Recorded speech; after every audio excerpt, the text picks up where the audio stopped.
Bismillahirrahmanirrahim. Assalamualaikum warahmatullahi wabarakatuh. Ya, ini menarik teman-teman semuanya. Jadi di video kali ini kita akan menyampaikan terkait bagaimana agar setan dalam diri kita itu tidak betah. Ya, dan salah satu perintah dalam agama itu adalah bersuci. Ya, bersuci dan membersihkan diri. Nah, ini perlu kita lakukan ya. Kenapa? Karena setan itu suka yang kotor-kotor. Ya, lesan yang kotor, hati yang kotor, termasuk badan yang kotor pun juga itu disukai oleh setan. Sama seperti apa? Ini ada kotoran, ini ada lalat. Lalat akan datang ke tempat-tempat yang kotor. Paham di situ ya? Jadi setan itu seperti lalat. Jadi dia nyarinya tempat-tempat yang kotor. Nah, maka dari itu perintah membersihkan diri ini atau bersuci ini sangat perlu untuk dilakukan.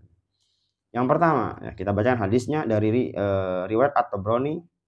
Dia meriwayatkan dalam Al-Authah dari Ibnu Abbas bahwasanya Rasulullah bersabda sallallahu alaihi wasallam, "Sucikanlah tubuh-tubuh kalian, semoga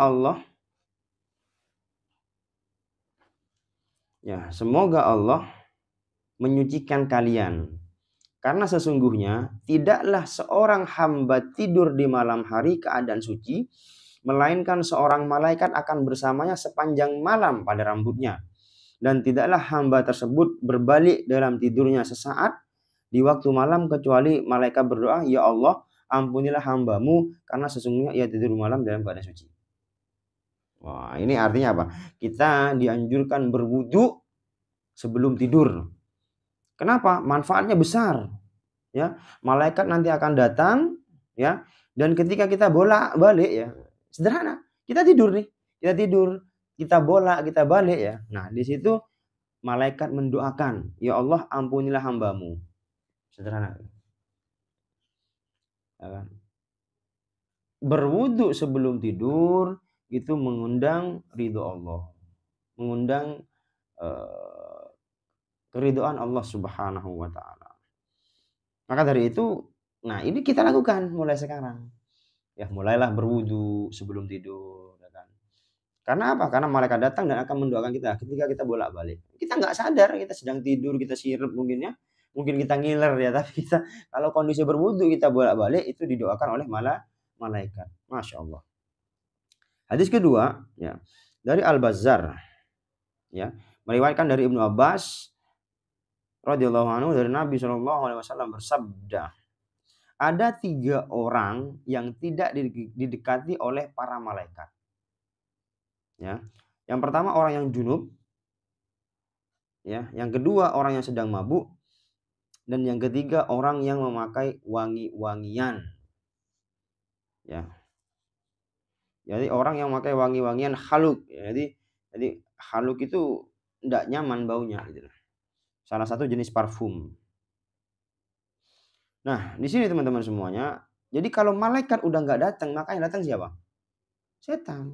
Maka dari itu, kalau kita sedang junub, ya maka kita segera bersuci. Jangan junub terus habis itu berangkat kerja. Ya. Nah, seperti itu. Jadi 3 orang yang tidak didekati oleh para malaikat. Jadi ketika di titik itu malaikat nggak dekat, berarti yang dekat, yang datang adalah lawan dari malaikat. Siapa? Setan. Ya, maka dari itu ketika junub, apa yang harus kita lakukan? Segera bersuci. Ya. Dan yang kedua, yang sedang mabuk, dan yang ketiga orang yang pakai wangi-wangian khaluq. Jadi wangi-wangian yang tidak nyaman baunya ya. Setelah selanjutnya, hadis ketiga dari Ahmad meriwayatkan dari Abu Hurairah radhiyallahu an, dia berkata Rasulullah bersabda yang artinya, sekiranya aku tidak memberikan umatku, niscaya aku akan menyuruh mereka untuk berwudu setiap akan mengerjakan sholat dan menyuruh mereka bersiwak setiap kali akan berwudu. Jadi sampai segitunya, kebersihan itu memang sangat dianjurkan dalam Islam. Dan orang Islam harus bersih. Nah, jangan sampai kita itu mengaku Islam, mengaku beriman, tapi ternyata kita bau badan. Ada yang demikian, ada. sudah penampilannya sunnah, berjenggot, ya kan, sudah kelihatan orang-orang yang sudah paham agama, ya. Tapi ternyata bau badan, ya. Bau badannya itu subhanallah. Dan ini jangan sampai terjadi teman-teman semuanya. Karena bau badan itu ya termasuk bagian-bagian yang disukai oleh setan. Sehingga setan bisa datang kepada kita kapanpun dia mau. Ya. Yang selanjutnya, hadis keempat, Muslim meriwayatkan dari Jabir bin Abdullah radhiyallahu anhu dari Nabi Shallallahu alaihi wasallam, beliau bersabda yang artinya barang siapa yang makan kol, kubis dan bawang putih, dan beliau bersabda satu kali, barang siapa yang makan bawang merah, bawang putih, bawang bakung, maka janganlah sekali-kali dia mendekati masjid, karena sesungguhnya para malaikat akan terganggu dari apa yang buat anak Adam terganggu. Maksudnya apa? Ya, kalau makan bawang itu jangan ke masjid. Ini yang bau. Jadi bawang kan mengakibatkan bau. Di sini juga bukan hanya bawang, termasuk apa kalau bau itu? Rokok. Ya, rokok-rokok itu ya, yang merokok-rokok itu ya itu makanan setan. Ya, disukai setan. Maka dari itu jangan, ya. Jangan mendekati masjid. Nanti ada larangan di situ, teman-teman semua. Ya, kalau malaikat tidak datang berarti yang datang siapa? Setan. Malaikat gak suka berarti yang suka siapa? Setan. Ya.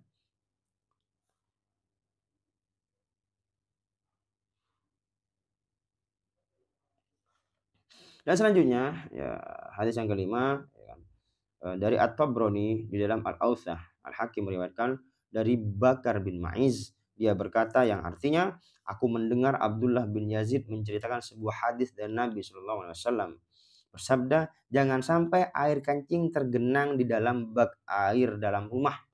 Ini penting ya. Ya, jangan sampai air kencing tergenang di dalam bak air di dalam rumah. Ya, karena sesungguhnya para malaikat tidak masuk ke sebuah rumah yang di dalamnya terdapat air kencing yang tergenang, dan jangan sekali-kali kamu kencing di kolam tempat mandimu. Maka dari itu kalau kencing itu satu memang dianjurkan duduk, ya. Agar apa? Agar gak nyiprat-nyiprat, ya. Apalagi yang apa itu ya, mohon maaf, tempat penampungan airnya itu pakai ember saja. Ya bukan pakai ini, bukan apa, bukan kamar apa jeding, bukan jeding ya. Tapi cuman ember saja itu. Oh, pejeding gitu ya bahasa Indonesianya. Ya, jadi jangan sampai ada ini. Dan termasuk apa lagi? Air kencing yang nggak disiram. Ya, air kencing yang nggak disiram. Jangan sampai itu terjadi, ya. Jadi kalau sudah kencing siram. Karena baunya memang nggak enak ya. Jadi bau nggak enak itu yang membuat malaikat nggak datang. Jadi yang kotor-kotor itu nggak disukai oleh malaikat. Kalau malaikat nggak datang, maka yang datang lawannya malaikat. Siapa? Syaiton.